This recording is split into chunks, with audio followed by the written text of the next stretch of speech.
আসসালামু আলাইকুম রহমতুল্লাহ। সুপ্রিয় দর্শকবৃন্দ, আজ আমরা জানব খুবই কমন এবং গুরুত্বপূর্ণ একটি বিষয় নিয়ে। সেটা হচ্ছে কফ উপশমে আমাদের করণীয় কী হতে পারে, বা কফের যন্ত্রণায় উপশম পেতে আমরা কি করতে পারি। কদিন ধরেই বিকাল হলেই আকাশে মেঘ জমছে, বৃষ্টি আসছে খুব হালকা বা বেশি। এক পশলা বৃষ্টির পরে প্রকৃতি হচ্ছে ঠান্ডা, কিন্তু সঙ্গে যুক্ত হচ্ছে কফের সমস্যা। বুকে কোনো কারণেই জমে যাচ্ছে কফ। শিশু এমনকি বৃদ্ধ তরুণদের মধ্যেও এই সমস্যা হয়, কারণ হুট করে আবহাওয়া ঠান্ডা ও ভেজা হয়ে উঠলে শ্বাসযন্ত্রে সংক্রমণ দেখা দিতে পারে। এ সময় ঠান্ডার ওষুধ খাওয়ার অনেক পার্শ্ব প্রতিক্রিয়াও দেখা গেছে।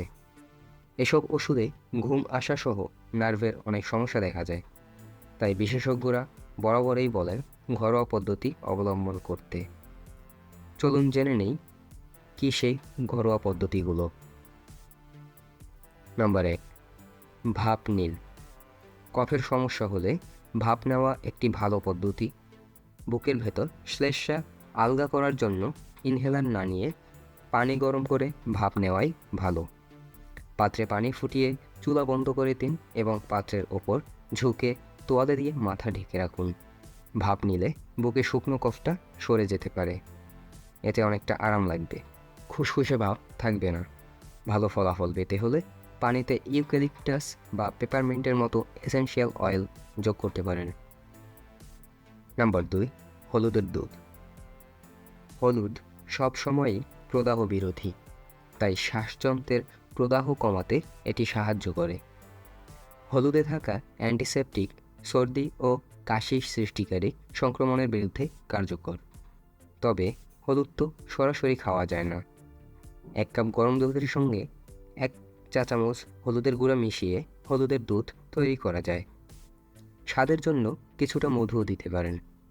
তবে হলুদ দুধ খাবেন গলায় ব্যথা কমাতে, অথবা আপনার যদি প্রচুর কাশি বা কফ হয় বা কফ জমে থাকে তখন এটি খেতে পারেন, না হলে ভাপ দিলেই কাজ হয়ে যাবে।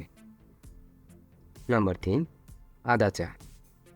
আদাও প্রাকৃতিক প্রদাহ রোধী এবং অ্যান্টিঅক্সিডেন্ট ভরপুর। সর্দি কাশি হলে আদা সবাই ব্যবহার করেন। আদা অনেকে কেটে চিবিয়ে খেয়ে থাকেন, তবে সবচেয়ে কার্যকর হয় আদা চা তৈরি করলে। আদার খোসা ছাড়িয়ে পানিতে 5 থেকে 10 মিনিট ফুটানোর পর মধু ও লেবু যোগ করুন। অনেকে চিনি মেশান, এমনটা না করাই সবচেয়ে ভালো। আবার চিনি ছাড়াও এই চা খেতে বিস্বাদ ও তিতকুটে লাগতে পারে, তাই মধু ও লেবু যোগ করুন। ধন্যবাদ সকলকে। আশা করছি এই পদ্ধতি অবলম্বন করলে আপনারা কফ থেকে কিছুটা হলেও উপশম পেতে পারেন। ভালো থাকবেন, সুস্থ থাকবেন। আল্লাহ হাফেজ।